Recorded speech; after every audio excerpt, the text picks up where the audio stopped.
또 은혜를 기대하면서 그렇게 이 내 백성을 위로하라 찬양 집회 온라인으로 많은 분들이 동참할 수 있게 되기를 그렇게 기대합니다. 자, 오늘 주시는 하나님의 말씀을 이제 같이 볼게요. 2단 경계주일, 오늘 주시는 하나님의 말씀은 마가복음 13장 21절에서 23절까지의 말씀입니다. 마가복음 13장 21절에서 23절까지의 말씀, 우리 한 목소리로 합독합니다. 시작. 그때 어떤 사람이 너희에게 말하되 보라, 그리스도가 여기 있다, 보라 저기 있다 하여도 믿지 말라. 거짓 그리스도들과 거짓 선지자들이 일어나서 이적과 기사를 행하여 할 수만 있다면 택하신 자들을 미혹하려 하리라. 너희는 삼가라, 내가 모든 일을 너희에게 미리 말하였노라. 아멘. 잠깐 기도하겠습니다. 하나님 아버지, 오늘은 거짓 선지자들이라는 제목으로 말씀을 나눕니다.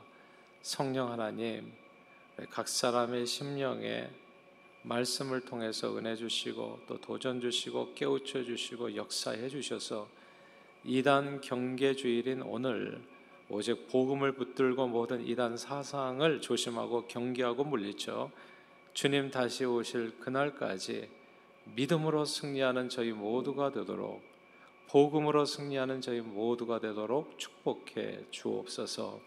예수 그리스도 이름으로 기도합니다. 아멘. 오래전 제가 어린 시절에 교회 학교 다닐 때부터 교회에서 귀가 아프게 들었던 말씀이 말세가 아니라 말세지말이었습니다. 예수님 오신 후 2000년이 지난 지금은 말세 중에 말세요. 주님이 언제든 오실 수 있다는 이야기였지요.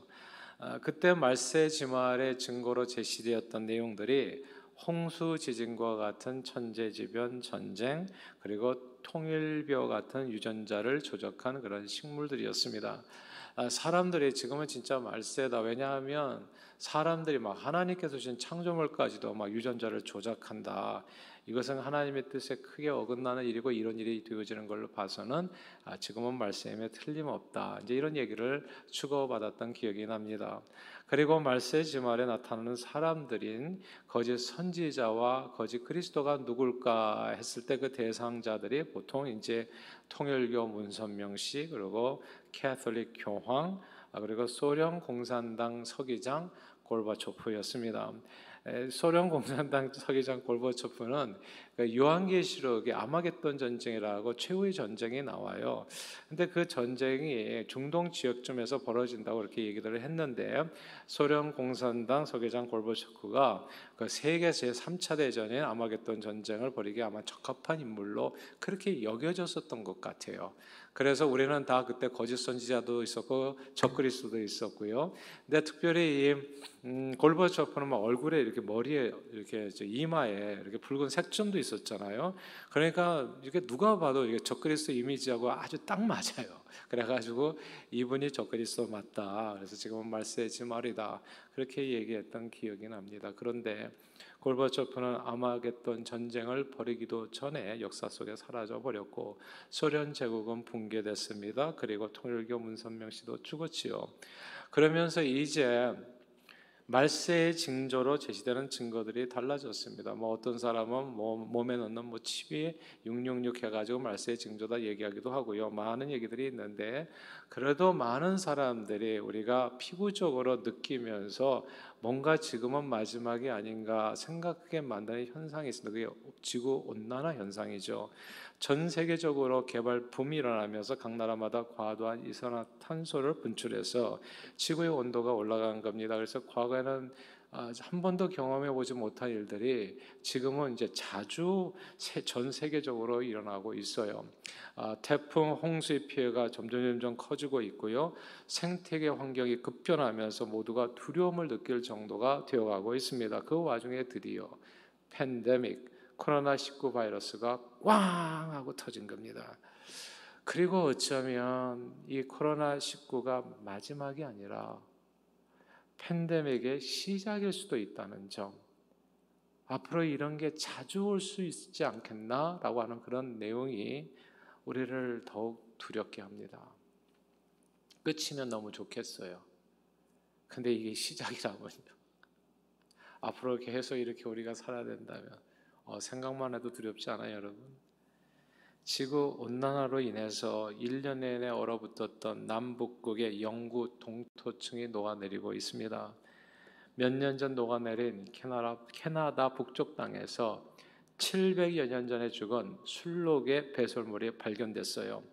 그리고 그 배설물 속에는 지금까지 볼 수 없었던 고대 바이러스가 생존해 있었습니다. 얼음 속에 갇혀서 오랜 세월 잠들어 있었던 바이러스가 지구온난화로 다시 깨어난 겁니다. 그런데 이런 바이러스가 한두 해가 아니라는 점이 문제입니다. 동토 속에 잠들어 있었던 이 바이러스가 만약 모두 깨어 일어나서 인간에게 전염된다고 한번 생각해 보세요. 그래서 온 세상에 퍼진다면 생각하기도 정말 끔찍한 일이 벌어질 수도 있어요. 저는 몇 년 전에 나온 이런 종류의 기사를 처음 봤을 때 설마 했습니다. 이 과학자들이 과장이 심하다. 이렇게 생각했는데 오늘날 이렇게 코로나 사태를 맞이해서 모두가 다 세상 어디를 가든지 마스크 쓰고 있는 모습을 보니까 결코 웃고 넘길 만한 이야기가 아니라는 생각이 들어요. 그리고 온 세상 어디서나 퍼진 이 코로나는 마치 지구 온난화 현상처럼 사회 곳곳에 오랫동안 감추어져 있었던 영적 바이러스의 정체를 드러내기도 합니다. 교회 안에 들어와서 예수 그리스도의 몸을 파괴하는 영적 바이러스 감춰져 있었거든요. 몰랐거든요. 근데 그게 드러나는 거예요. 이 코로나 사태를 통해서 이단들을 얘기하는 겁니다. 올해 1월에서 2월 사이에 한국에서 코로나 확진자는 초기 30일간 주로 우한 관련 해외 입국자 중심으로 발생해서 수십 명에 불과했습니다. 그런데 31번째 확진자 때부터 하루에 수백 명의 확진자가 대구, 경북을 중심으로 이곳저곳에서 쏟아져 나왔습니다. 그리고 그 31번째 확진자를 통해서 신천지 교회가 코로나 바이러스 확산 진원지로 판명됐습니다. 4월 말까지 코로나 확진자의 75%가 신천지 관련 환자들이었습니다. 그런데 신천지는 보통 교회 안에서 이렇게 감춰서 활동하다 보니까 드러나 있지 않아 가지고 이게 전수조사가 제대로 이루어지지 않은 거예요. 또 밝히면 어떻게 되겠어요? 우리 교인 중에서 A라는 교회 몇 명이 있고 B라는 교회 몇 명이 있고 이거 밝혀지면 얼마나 이상하겠어요. 그러니까 이게 비밀스러운 활동으로 이 전수조사가 제대로 이루어지지 않으니까 신천지 교회에 대한 사람들의 비난이 막 쏟아져 들어갔죠. 그리고 정치권에서도 막 압력을 가하면서 그간에 그렇게 감추어져 있던 신천지 활동의 그 규모가 적나라하게 드러나게 된 거예요. 마치 온난화로 인해서 눈이 딱 녹고 나니까 과거가 드러나는 것처럼 그렇게 정체가 다 드러나게 된 겁니다. 그러니까 도대체 교회가 몇 개고 그리고 어디에 세워져 있고 그리고 신도수 규모는 얼마나 되는지 이때까지만 해도요 기성 교회들도 합세해서 신천지 공격의 목소리를 높였습니다. 이단이 교회를 망치고 나라를 망친다 했습니다. 그런데요 이 코로나 사태가 장기화되면서 기성 교회들의 문제점도 좀 당황스럽게 한두 가지씩 막 그게 드러나기 시작한 겁니다. 정통 교단에 속한 교회들 중에서도 어떤 교회는 코로나 관련 거짓 정보를 믿고 코로나 소독을 위해서 소금물을 갖다가 스프레이로 신도들의 손과 입 안에 뿌려줘 가지고 무려 72명이나 감염자가 나왔다는 소식 아시죠? 이런 일들이 막 이렇게 겹쳐서 일어나면서 이단 교회와 건강한 교회를 구별하지 못하는 사회 정치권이 이제 교회 압력, 사회 정치권의 교회 압력이 점점 심해지기 시작했습니다. 한국에서는 한때 전면적으로 대면 예배가 중단되었다가 그 다음에 좀 약화되니까 제한적으로 허락되었다가 다시 이제 코로나 확진자 수가 늘어나면서 얼마 전 수도권 교회 대면 예배 전면 금지 조치가 내려졌지요. 그러니까 이게 교회가 그렇게 위험한 곳인가요?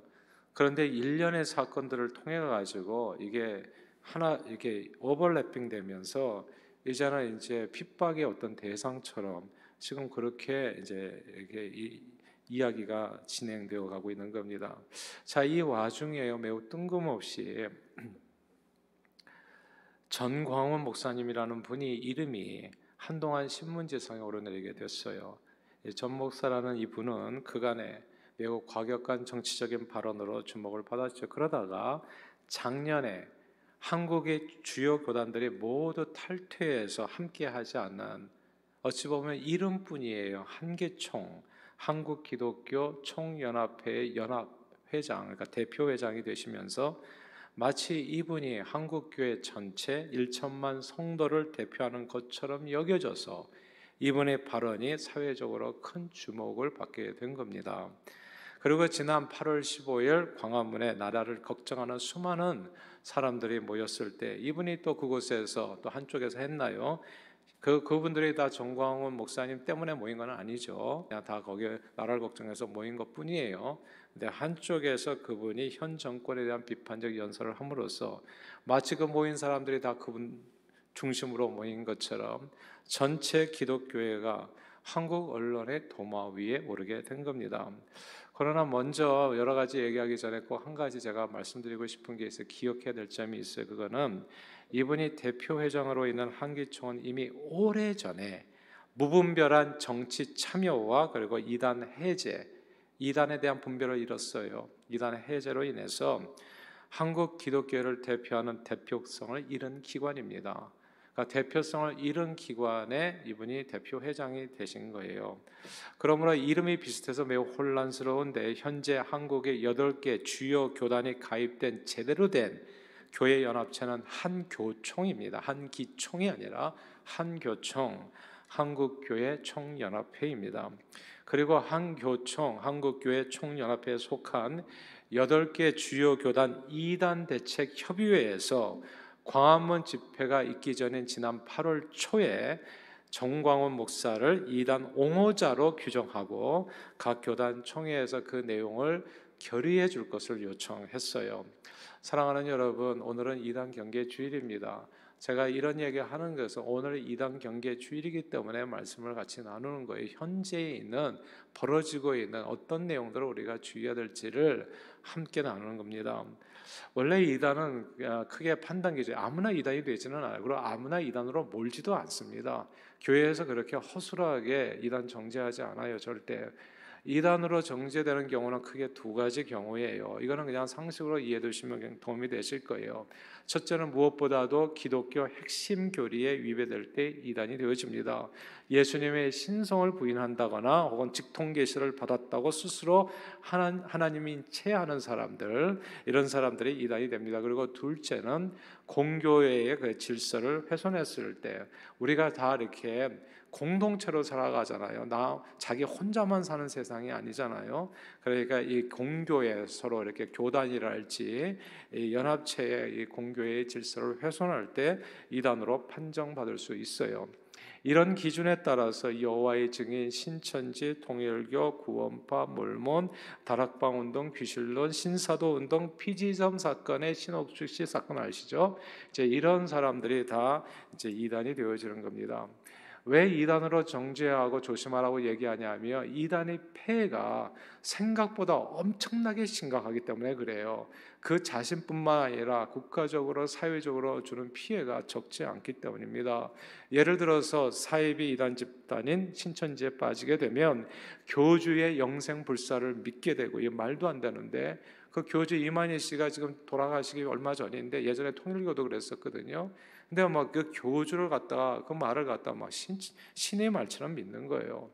그리고 자신들도 영생불사를 바라는 희한한 이런 영적 바이러스죠. 이런 사상에 감염되어서 그래서 제대로 된 분별력 있게 일상생활을 해나갈 수가 없습니다. 그래서 신천지에 빠지면 학업을 중단한다든지 가출을 한다든지 직장을 포기하고 이혼 등 이제 반사회적 행동을 갖다가 자행하게 돼서 자기 파괴가 일어나죠. 그래서 이게 이단에 감염되는 것은 이건 그냥 간단한 문제가 아니라는 거. 그러나 교회들이 이렇게 늘 이단 경계주의를 두고 이단들에 대한 학습을 게을리하지 않은 더 중요한 이유가 있습니다. 그 중요한 이유가 오늘 본문에 나와요. 함께 22절 읽겠습니다. 22절 읽어볼까요? 22절 시작. 거짓 그리스도들과 거짓 선지자들이 일어나서 이적과 기사를 행하여 할 수만 있으면 택하신 자들을 미혹하려 하리라. 아멘. 여기서 할 수만 있으면 택하신 자들을 미혹하려 하리라 라는 구절을 주목해야 합니다. 놀랍게도 이단들의 관심은요, 택하신 자들이에요. 예수님 모르고 그리고 인정하지 않은 세상 사람들이 이단들의 관심이 아니고 이단들의 거짓 선지자의 관심은 누구에게 있냐면 택하신 자들입니다. 이단들은 늘 주님의 몸된 교회를 공격해요. 그 공격 대상이 여러분들이에요. 그렇기 때문에 이 말씀을 함께 나누는 거죠. 만약 이단들이 교회를 공격하지 않는다면 교회가 오늘처럼 이단 경계주의를 두고서 이단 방어 교육을 할 필요도 없을 거예요. 그러나 신천지 이단에서 보듯이 이단들의 주 활동 부대는 항상 기존 교회들이요, 여러분과 같이 이렇게 교회 나와서 예배드리는 교인들이 대상인 겁니다.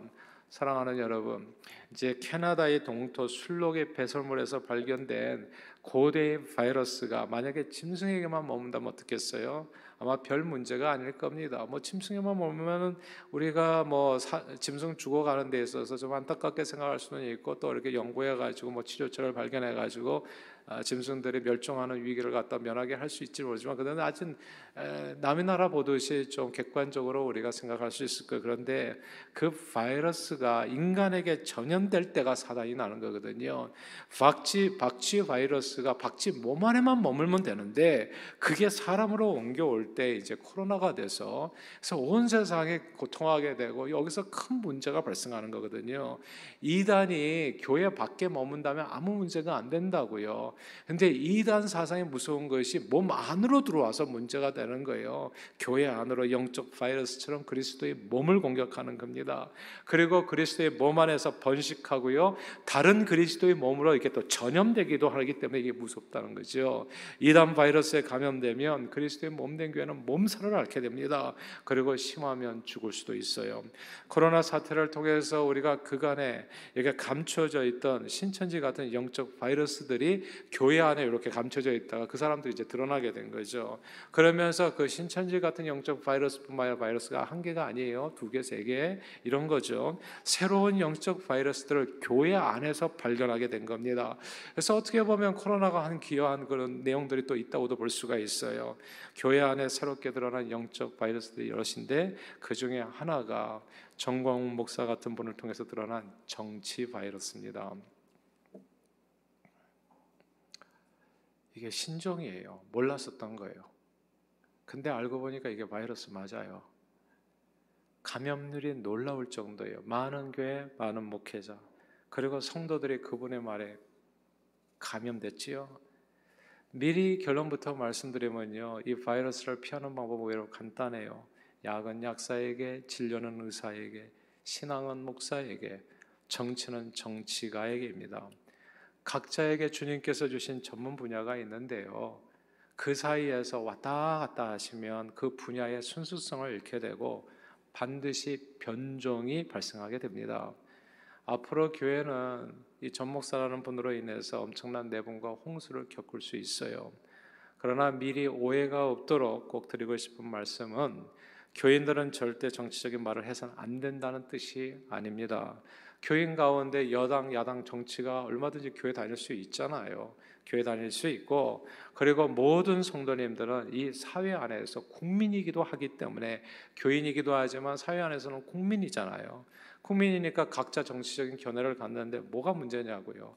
얼마든지 가질 수 있고 투표해서 자신의 견해를, 입장을 밝힐 수 있어요. 그건 하나도 문제가 되지 않아요. 그런데 오늘 지금 말씀드린 게 딴 게 아닙니다. 성도들에게 영향을 미칠 수 있는 목사라는 직함을 가지신 분이 정치적으로 편향된 발언을 그것도 교회 강대상에서 하게 되면 이건 전혀 다른 이야기가 돼요. 그건 진짜 다른 이야기가 된다고요. 개인적으로 가지고 계시고, 그리고 개인적으로 교회 안에서 얘기하다가 같이 이렇게 서로가 이렇게 부딪힐 필요도 없어요. 서로의 의견을 존중해 주면 그건 정치적인 견해, 국민으로서 누구나 가질 수 있는 권리이기도 해요. 그냥 조용히 투표장에 가서 자기 목소리를 내주시면 되는 겁니다. 부부 간에도 의견을 맞출 필요는 없잖아요. 부모와 자식 간에도. 그거 괜히 맞추려고 하다가 제가 아는 어떤 분은 부모와 자식 간에 의절한 경우도 있어요. 이건 너무 놀랍지 않습니까, 여러분? 교회 안에서 그것도. 예? 그러니까 그런 진짜 말도 안 되는 의미 없는 일을 해서는 절대 안 된다는 거. 이거 분별을 잘해야 되는데, 근데 교회의 지도자라고 하는 목사님이 강대상에서 그렇게 얘기하는 것은 다른 이야기가 된다고, 전혀 다른 이야기가 돼요. 그건 마치 어느 편도 아닌 예수님이, 무슨 예수님이 어느 편입니까? 열심당원 시몬 편인가요? 세리마태 편인가요? 어느 편도 아닌 예수님은 여당이나 야당이나 혹은 어떤 견해를 근데 이렇게 편들게 되면 어떤 예수님이 어떤 견해를 가진 정치인 편인 것처럼 그리스도의 몸을 반쪽 낼 수도 있는 무서운 일이 되기 때문에 이게 위험하다는 겁니다.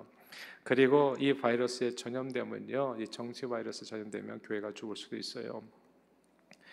한국 사회에서 좌파는 과거 공산주의 좌익과 연결된 사상처럼 오해를 받아 좌파는 그저 공산당이라는 공식이 형성됐어요. 그래서 뭐 이런 목사님들은 다 우파다 뭐 이런 얘기들 하시는 분들이 있는데 이게 되게 오해를 살 만한 잘못된 표현들이에요, 사실은.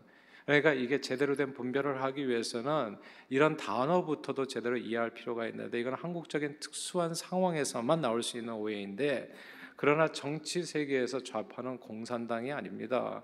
그거는 과거하고는 좀 다른 좀 더 나은 세상을 만들어 보고자 하는 진보적인 생각을 가진 분들을 가리켜서 좌파라고 얘기하죠.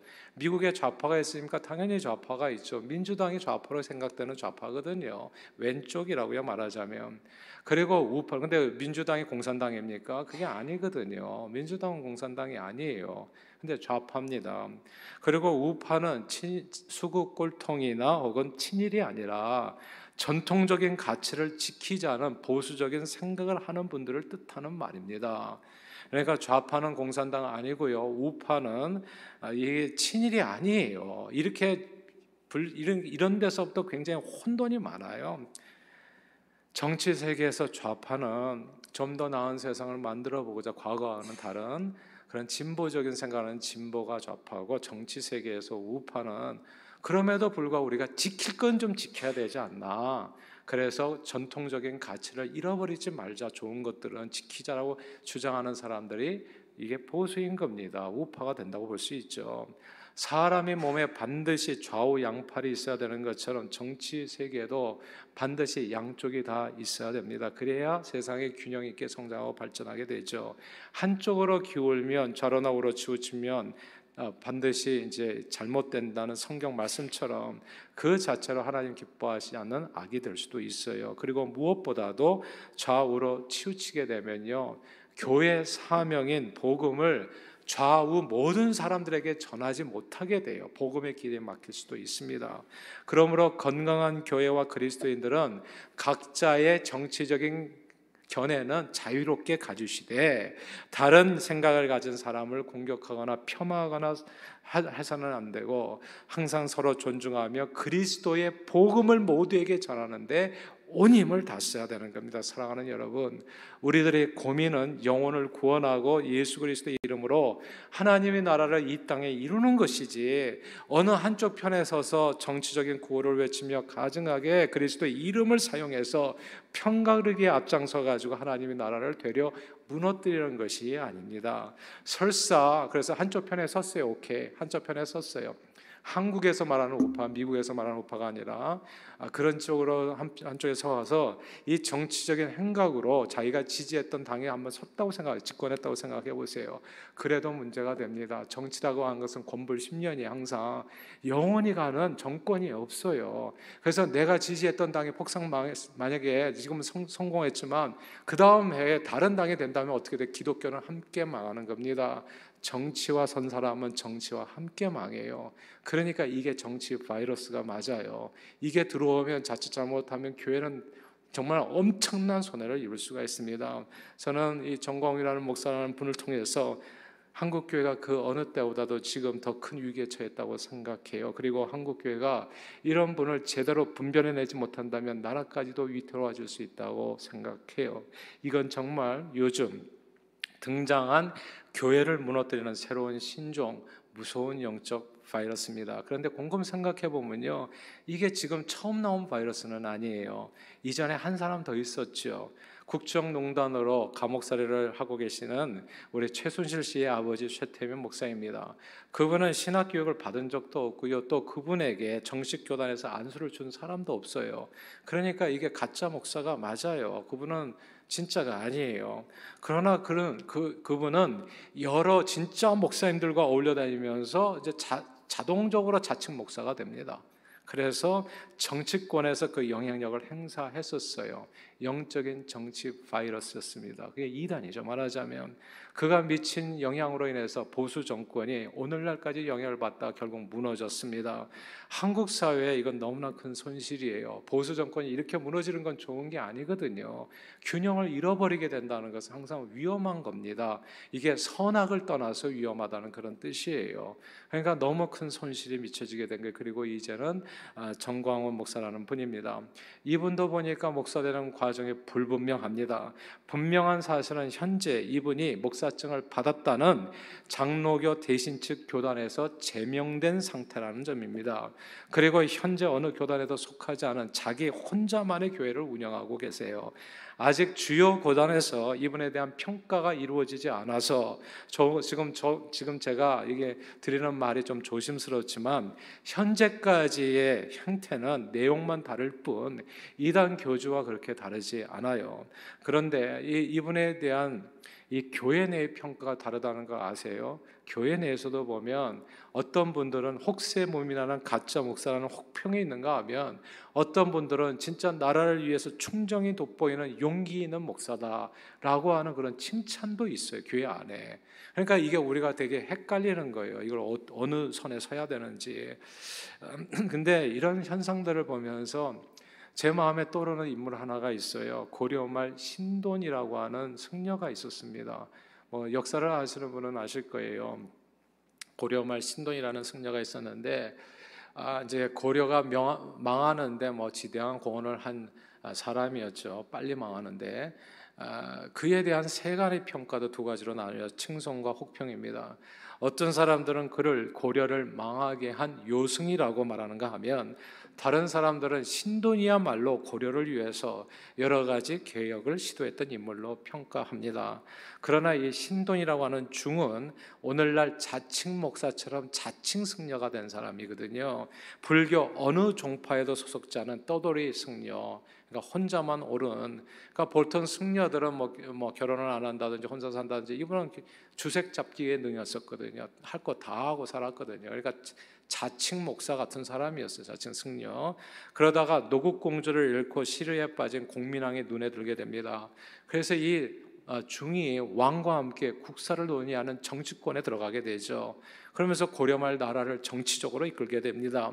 그러나 과격한 개혁 정치를 펼치게 되면서 권문 세적의 반격을 받고, 그래서 권불 10년이 오래 가지 못해요. 정치에 붙으면 안 된다는 뜻이 그런 거예요. 큰일 나요 진짜.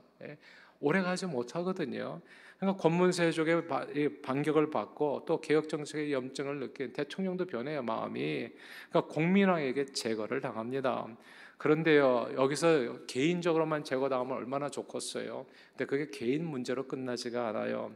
뜬금없이 신동과 아무 상관이 없었던 불교, 그가 중이었다는 이유 하나만으로 불교까지 이 사건 이후로 한국 사회에서 완전히 몰락하게 되어버리죠. 고려말 승려들에게 된 이씨조선은 억불숭유 정책을 핍니다. 그래서 유교를 국교로 선택하죠. 그러니까 불교 자체가 망하는 길이 돼버린 거예요. 저는 목사라는 타이틀을 가지고 정치에 뛰어들어 활동하는 사람들은 모두 언제든 교회에 엄청 큰 해를 끼칠 수 있는 위험한 사람들이라고 생각해요. 정치를 하려면 좋아요. 정치 누가 말리나요? 목사 타이틀을 놓고 제발 목사 타이틀을 놓고 하면 돼요. 그러면 아마 저도 오늘 이런 얘기는 할 필요가 없어요. 이단 경계주일에. 그러나 목사 타이틀로 정치적인 발언을 세상에서 하고 다니면 세상은 마치 모든 교회가 다 그러는 줄로 알아서 교회 전체는 그 목사 한 사람으로 말미암아 엄청난 피해를 입을 수 있습니다. 그게 이단입니다. 교회 질서를, 공교회를 허물어뜨리는 게 이단이라고요. 사랑하는 여러분, 오늘은 이단 경계주일, 이단 판단의 기준은 둘이라고 했어요. 첫째는 기독교 핵심 교리에 위배된 말을 하거나 가르침을 줄 때 이단. 둘째는 교회의 하나됨과 안녕과 질서, 공교의 질서를 파괴할 때 이단이 된다고요. 정광훈 목사를 이단 옹호자로 한국의 8개 주요 교단 이단 협의회에서 결정했습니다. 이미 그렇게 결정했어요. 왜냐하면 그분이 변승우라고 하는 이단이 있는데 그분하고 어울리고 다니면서 그분이 이단이 아니라고 또 옹호하고 다닌 거예요. 변승우라고 하는 목사는 유명합니다. 아마 모르시는 분들이 많을 테지만 신사도 운동을 통해서 교회에 말할 수 없이 심각한 피해를 줬던 사람이거든요. 근데 알고 보니까 그런 사람들하고 어울려 다니는 거 유유상종인가요? 그런데 많은 사람들이 이분의 정체를 잘 모르다 보니까 이분의 말을 경청하고 휘둘리고 있어요. 그러니까 안타깝게 짝이 없죠. 자, 정치적인 발언을 하려면 제가 이미 말씀드린 것처럼 정치적인 공간에서 하면 됩니다. 그러나 교회 강대상에서 편향적인 발언을 해서는 안 되죠. 신성한 교회 강대상은 하나님의 말씀을 선포하는 곳이지 개인적인 견해를 밝히거나 한쪽 편에 서서 정치적인 울분을 토하는 장소는 아닙니다. 누구든 강대상에서 그렇게 예수 이름으로 말하는 사람이 있다면 그는 영적 정치 바이러스에 감염된, 오늘 본문의 말을 빌자면 거짓 선지자임에 틀림없어요. 사랑하는 여러분, 지금은 모두가 다 말세지말, 말세 중에 끝이라고 얘기하잖아요. 저는 어릴 때부터 말세지말이라는 말을 많이 듣고 자랐는데 지금까지도 말세지말이에요, 정말. 그런데 지금은 정말 말세지말이라는 생각이 들어요. 지구 온난화로 인해서 느껴지는, 피부적으로 느껴지는 게 진짜 제가 3, 40년, 50년 전 이거 완전히 달라요. 지금 느껴지는 게. 그때는 말세인가 보다 이런 생각이었는데 지금은 그냥 느껴져요. 빙하가 녹고 동토가 드러나면서 태풍, 홍수의 피해의 규모가 예전 같지가 않거든요. 그리고 전염병은 이제 팬데믹이 되었고요. 이 코로나가 끝이 아니라 시작일 수 있다는 그런 불길한 예감도 들어요. 오늘날에는 정말 언제든 주님이 오신다고 해도 하나도 이상하지 않은 그런 말세입니다. 그러나 이 마지막 때에 우리 그리스도인들이 가장 주의해야 될 점은 태풍이나 홍수 혹은 전염병이 아니라고 얘기하는 거. 오늘 성경은 우리가 이때 가장 주의해야 될 것은 오늘 본문 택한 자들도 미혹하려고 달려드는 거짓된 영적 가르침을 주는 사람들, 이단들이라고 오늘 성경은 얘기하는 겁니다. 이단들을 조심해라. 마지막 때에는 사랑하는 하나님의 사람들아, 성경이 그렇게 얘기하고 주님께서 우리에게 이렇게 말씀해 주시는 거예요. 오늘날 코로나는 온난화로부터 감춰진 땅을 드러내듯이, 그리고 감추어진 이 교회의 모습을 드러내고, 그리고 그 안에 우리는 감추어진 신천지 이단의 정체를 보게 되었고, 또 우리가 전혀 몰랐던 새로운 영적 바이러스도 보게 됐어요. 코로나 바이러스 대처법이 뭔지 아시죠? 백신이 가장 좋습니다만 백신이 없을 때는 어떻게 해요? 손 잘 씻고 마스크 쓰고 사회적 거리두기입니다. 영적 바이러스인 이런 대처법도 마찬가지예요. 손 잘 씻고요, 마스크 쓰고 사회적 거리두기 하는 게 가장 좋아요. 그리고 영적 바이러스에는 특효약이 있어요. 백신이. 그게 예수 복음입니다. 예수 복음이 영적 바이러스에 대한 특효약 백신이에요. 복음 외에 엉뚱한 소리를 자꾸 하는 사람들은 그냥 거짓 선지자로 간주하고 걸러내면 됩니다. 그건 아니에요. 그러니까 정치 모임에 가서 들으시면 돼요. 교회에서 들을 얘기는 아니다. 그겁니다.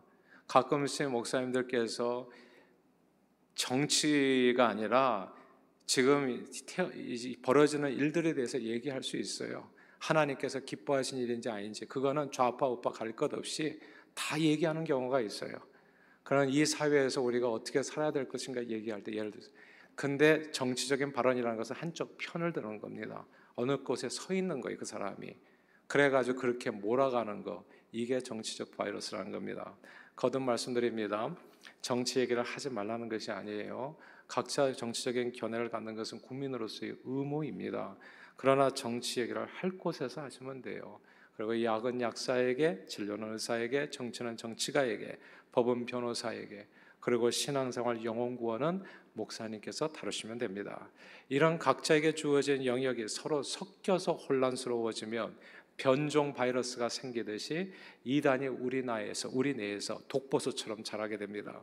그러므로 오늘 이단 경계주일, 세상의 온갖 바이러스부터 소중한 이 몸을 지키는 것처럼 세상의 온갖 영적 바이러스로부터 소중한 예수 그리스도의 몸된 교회를 지켜나가는 저와 여러분들이 다 되실 수 있기를 바랍니다. 무엇보다도 혹시 내 자신이 이 나쁜 영적 바이러스에 감염되었는지 한번 우리 자신부터 살펴보시고요. 내가 감염되었다고 판단되시면 어떻게 되겠어요? 14일 격리하시면 돼요. 사람 안 만나시면 돼. 그리고 그런 얘기 안 하시면 돼요. 그리고 모든 영적 바이러스에 대한 백신이 뭐라고? 예수 복음을 붙들고 주님 오시는 그날에 영과 혼과 육이 흠도 없이 점도 없이 나타나는 저와 여러분들이 다 되시기를 주 이름으로 축원합니다. 기도하겠습니다. 하나님 아버지, 오늘 이단 경계주일 이단의 정체를 드러내요 우리로 하여금 건강한 신앙생활을 유지하며 주님 오시는 그날 우리 영과 혼과 육이 점도 없고 흠도 없이 거룩하게 나타날 수 있도록 도와주심을 감사드립니다. 늘 모든 영적인 바이러스에 대한 백신인 예수 복음에 붙들려서 거짓 선지자, 거짓 그리스도를 제대로 분별해서 말세지 말 다시 오시는 주님을 기쁨으로 맞이하는 저희 모두가 되도록 은혜 주시고 축복해 주옵소서. 예수 그리스도 이름으로 기도하옵나이다. 아멘. 자, 오늘 우리에게 주신 하나님의 말씀을 붙들고요, 기도하기 전에 먼저 우리가 성찬